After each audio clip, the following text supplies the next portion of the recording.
in Azam City. You're watching One TV News Channel. One TV News Channel. Serving you with information, news, sports, and public affairs. One TV News Channel. One TV News Channel. Serving you with love. Ang telebisyong pangmasa. One TV News Channel. One TV News Channel.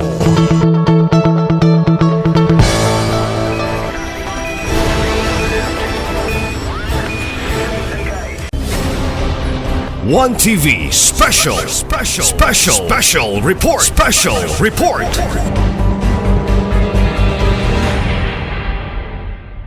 Okay, mayong buntag sa tanan. Dako kayong pribilehiyo o opportunity nga kita makasugod sa atuang simana. Uban gayud ang pulong sa Dios o mapasalamaton kami mga alagad sa Ginoo. Kay ang atong alagad sa gobyerno nakig-partner sa amoa dayon sa among pagtabang sa inyoha usab nga pagserbisyo sa katawhan ingon nga alagad sa Dios wala mi laing ikatabang sa inyoha kundili ang mga pulong sa Dios ra jud nga mahimo natong kahayag o giya sa atong tagsa-tagsa ka kinabuhi. Mao ning ang pulong nga atong pamalandungan karon ako ang gikutlo ni siya sa sulat ni San Pablo ngadto sa iyang batan-on nga tinun-an nga si Timoteo. Kung naamoy mga Biblia, pag-uli ninyo sa inyong balay o sa inyong mga e-Bible, electronic Bible, basahan ninyo ang 2 Timothy chapter 3 verse 16.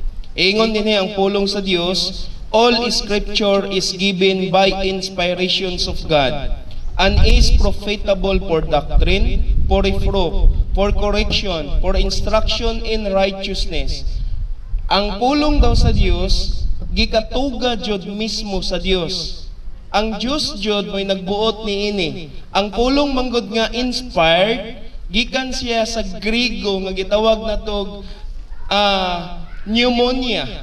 Ang buot pasabot niya is gininhawa sa Ginoo, God's breath. Subot pasabot day ang pulong day nga atong gibasa giila gikan sa Genesis ngadto sa Revelation kini day siya gininhawa sa Dios o gikan sa baba sa Dios. Buot pasabot ang Dios ani mo'y namulong ug ang writers sa Bible mo'y nagsulat sa tanang gisulti sa Ginoo. Mao ning atong dali masabtan sa dihang magsesyon ang ato ang mga legislative nga department is naay sekretary nga mag-record. Ang Diyos day nag-istorya siya sa panahon aning mga tawo nga nag-record sa Bible, buot pasabot ang nag-record wala nagtumo-tumo. Unsay gisulti sa Dios, unsay pulong nga minggawa sa baba sa Dios, mao ra pod ang ilang gisulat. Subot pasabot makita nato nga ang Biblia pulong jud siya sa Dios kay kini gikan sa baba sa Dios ug mao kini ang iyang mga gipamulong. Dahil ngano maning iha maning gisulat that the man of God may be perfect. Mahingpit ang tawo nga binuhat sa Dios. Subot pasabot di ay kung ang atong kinabuhi karon nagkamuwakat og nagkagubot, siguro og pamalandungan nato hinahinay kitang minglayo sa pulong sa Dios o sa programa sa Dios. Kaya nga naman, ang pulong sa Dios gimugna niya aron ang katawhan, especially ang tawo nga iyahang gibuhat mahimong mamahingpit. Mahimo siyang makumplito o mahimo siyang perfect. Mo ning giingon na to, truly furnace. Ang furniture kinahanglan siya furnace. Sinaw, human na jud kayo. So kita di ay nakabaluta nga ang sala ning sulod sa kalibutan pinaagi sa usa ka tawo nga mao si Adan ug si Eva. Nahimong naguba ang programa sa Ginoo. Mao tong naguba pod ang ato ang kinabuhi ug ang atong kaugmaon. Mao bitaw ning ang giingon nato, all scripture is given by inspirations of God. Ang pulong sa Dios gikan jud sa baba sa Dios kayang gipamulong. Mao ning amo ang responsibilidad ingon nga alagad sa Ginoo. Nagtuon mig upat ka tuig sa among theology, buot pasabot murag bachelors of science in theology mi. Among gitun-an ang Biblia. Humana mo pagtuon ang among pamaagi sa pagtuon sa Biblia, nangita mig ebidensya. Unsay gisulti sa pulong sa Ginoo, among gipangitaag ebidensya kung kini ba tinuod. Una sa tanan, miingon ang pulong sa Dios. Gibuhat daw niya ang tawo sumala sa iyang dagway o kasama niya. Dayon human di ana, giumol niya ang tawo gikan sa abog.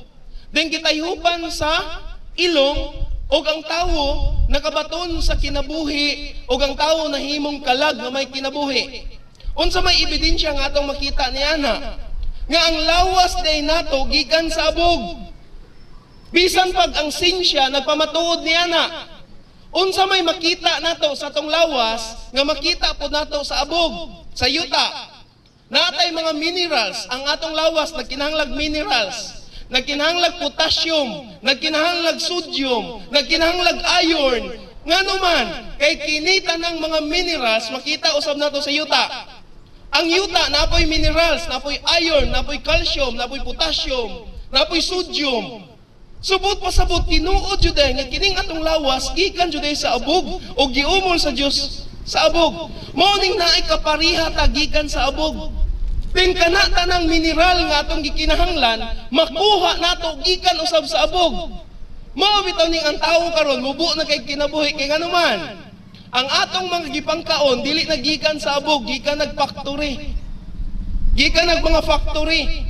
Pero ang katong mga tawo nga tuwa sa atong kabukiran, nga ang ilang mga gipangkaon, gikan jud sa abog, naay mga mineralis nga nakuha gikan sa yuta, mga utanon, mga prutas, unsa may nahitabo nila, ligon kayo ang ilang lawas. Mo nang mga igsuon ko, pamatuod na siya nga ang Biblia tinuod jud nga pulong sa Dios ug kini mahimo natong giya ug kahayag aning kinabuhia. Ibilin ko kini nga pangutana. Kumusta man ang inyong kinabuhi karon? Kung nagkalisod-lisod mo, kung naglisod jud og ayaw mo, gikapoy na mo, ingon si Ginoong Hesukristo, dool nako tanang gikapuyan kay tagaan tamo og kapahulayan. Ang kapahulayan ra ba dinha kay mahadlok din ta kay ingon naglapat yon man tani. No dili. Ang buot pasabot ni Ginoong Hesukristo, duol mo kanako tanang gikapuyan kay tagaan tamog pasanunon lulan nga gaan kaayo. Ingon siya, kay ang akong pasanunon ang akong lulan gaan. But pasabot, tudluan ta ni Kristo sa pamaagi aning kinabuhi nga perting gaana kaayo. Naay gaan sayon nga dalan nga atong magian. Mao ning ingon si Jesus Christ, I am the word, the truth and the life. Ingon siya daw ang pulong. Pag-ingon niya dito sa John chapter 1 verse 14, and the word became flesh. Subot pasabot, kinanglan na jud ta moduol kang Kristo ug makaduol ta kang Kristo pinaagi siyang pulong. Manang salamat kayo nga inyong gitagaan og panahon aron madala na mo sa inyo ang pulong sa Dios nga maoy mag truly fairness sa atong tagsa-tagsa ka kinabuhi. Ang Diyos magapanalangin sa pulong karon nga atong napamalandungan. Mag-ampo ta.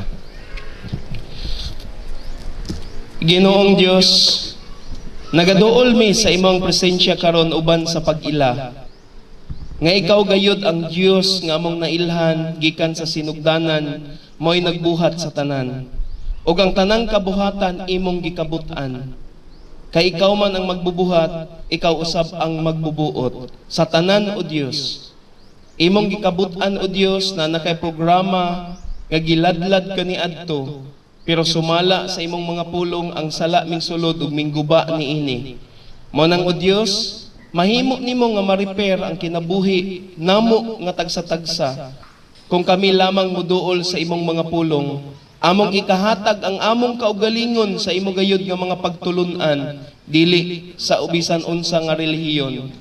Importante o Dios nga among ikahatag ang among tibuok kinabuhi nganha kanimo mahimo kana kung amo usab nga pagatumanon pagasundon unsay gisulti nimo sa imong mga pulong.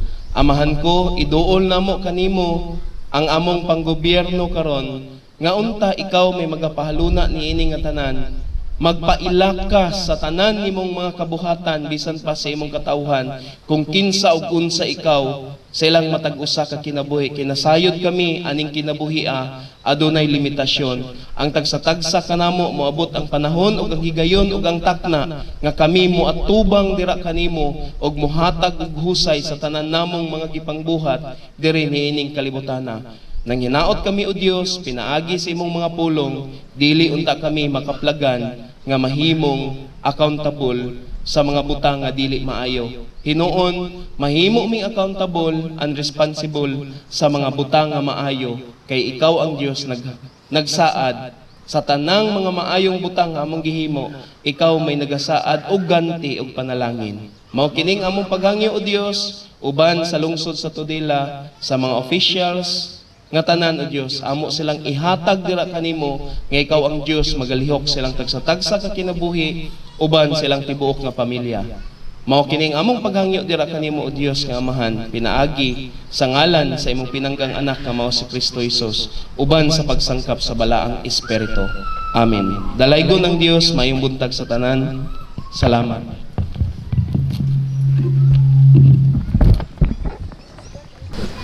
Mga kababayan, ang pambansang awit ng Pilipinas.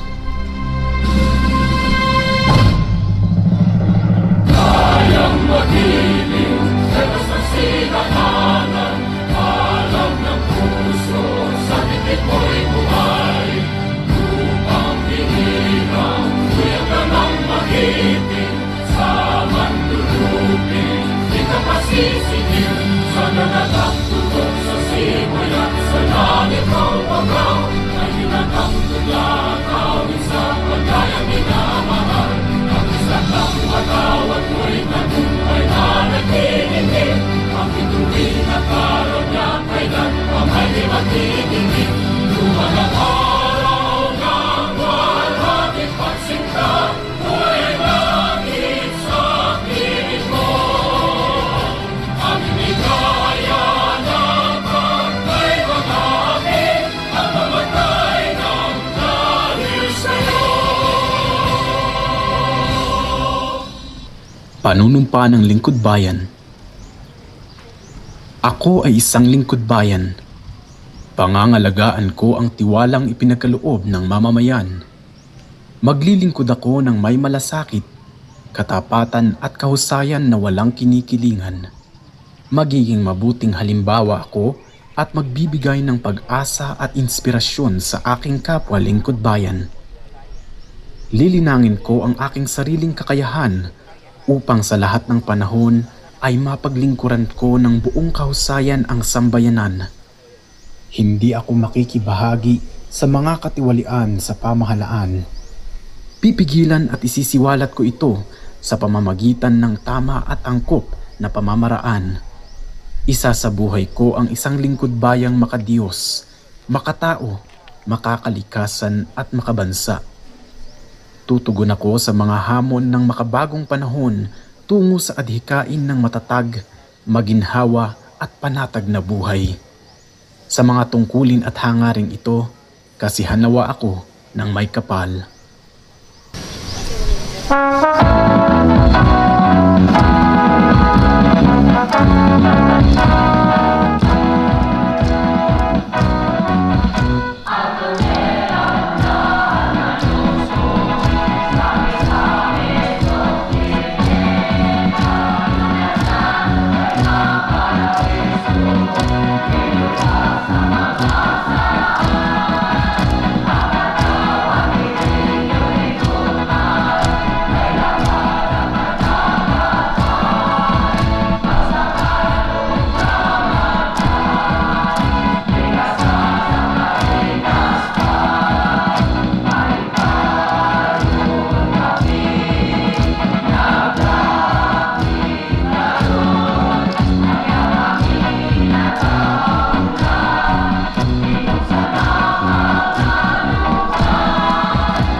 Maing lunes sa buntag nga usab.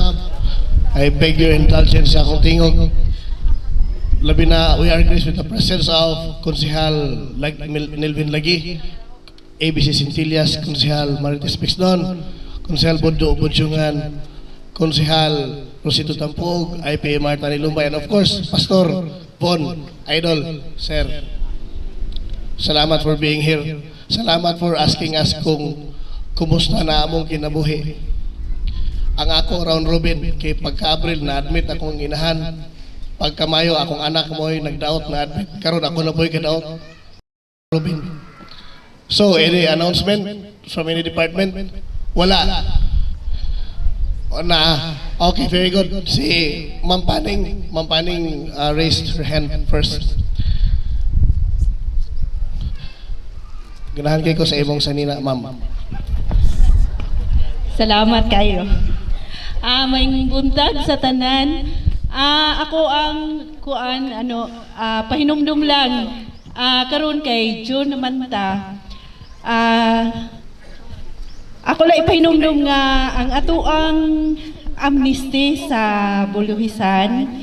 Tama na karong July 5. Basin ba o nalimtan ninyo kay sayang kayo ang oportunidad nga malis na unta dayon wala na to maabil.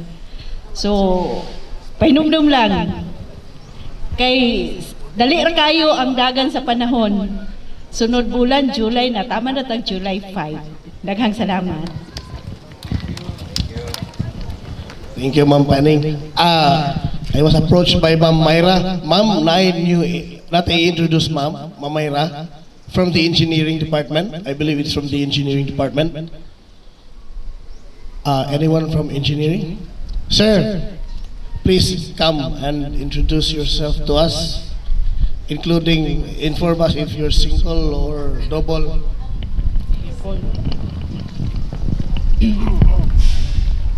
May buntag sa tanan. Ako day si Tom Andregitan from Central Patudela. I graduated from Misamis University with a degree of Bachelor of Science in Civil Engineering and passed the Civil Engineers Licensure Exam last November 2025.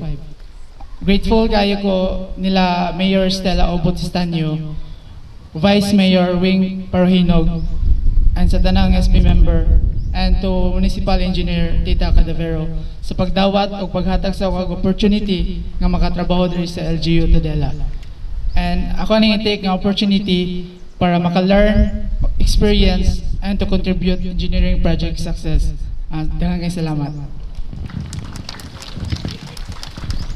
Thank you, sir. Any more from any announcement from any department? Wala. Okay, so just to add up, it's also good to see nga magbalinaw sa itong pagkatulog sa pirming gibuhat nga gawa sa pag-checkpoint sa itong mga pulis. Every night, nindot kayo tanawon nga sila niapilo sab sa misa. Thereby mahimong silang model nga mag-ampo no, sa aside sa kabalong bugo nitong mga pusil. Ma'am, sir, nice one. So, with that being said, wala na yung announcement? Okay, Engineer Janet, also with her beautiful Monday attire. Orange, bitaw. Good morning sa tanan, akong pagrespeto no sa atong mga membro sa Sangguniang Bayan, sa tanan nga nakaroon mga heads of offices ug sa tanang mga rank and file. Walang if kanang just to siguro remind no labi na katong invited for sa membro sa team sa RCE Speak, I think appeal si ABC ug si IPMR no nga to join the remaining 3 barangays no natay gikandak nga enhancement of barangay development plans and sa itong isa ugnayan sa barangay. So by June 3, I think atong barangay sa 3 giyeng Kahayag, then 4 Duanggikan, then 5 in Kanibungan proper. Napurog, sorry. 3 Kahayag, then 4 Napurog, then 5 Kanibungan proper. nag-comment man ko si konsehal nga no. So naman ko team no nga gi-create ang DILG, ang office kay tungod kay enhancement of BDP, and then of course ang office ni Mayor, and then kung wala si Mayor ang mo join ang atong administrator. So one day na siya, pero obligado man gud ta nga mahuman siya this month. Apil na ang revision or enhancement sa atong mga barangay development plans. By the way, 7 na ka barangays, no? So na kandak na namo sa Mitugas, Colset, Colbaho, o sa itong ikaupating Kasilak San Agustin, no? So 7 ra. Although makaingon ta murag lucky, but no kay katot to silang mga naka-experience o katong mga siguro no gubot before, no, wala ang tagadahong nga maapil ang singana ni latest na porog, no, kay Doldool ra. So kana siya, no. So but I think after ana nay himuon nga serbisyong karaban, no, katutanang services nga ma-provide sa ubang opisina. By the way, dili lang kami, no, kato ako na-mention nga mga opisina na taga Bureau of Fire ug ang PNP, no, nag-join sa kana nga activity. Kay it's by the way, apil na pod ang taga Philippine Army kay it's more on the issue sa conflict before, no, kato mga armed conflict, no. Nagadbantay mo ng LCAC, no, na siya before, no. But karon kuha na siya kanang RCSP na siya. Programa siya sa Philippine Army, and then the current latest nga version niya is Retold Community Support Program. Thank you. Good morning sa tanan. Just for the information sa uban nga dili wala kay balon. Thank you, Engineer Janet. So any more announcement? I believe wala na. Wala na yun. Last na yun. Kaya hindi ko wala na. Anananya po yung wala. So with that being said, thank you very much. O maayong Lunes sa tanan. Mamalik na ta sa itong mga opisina.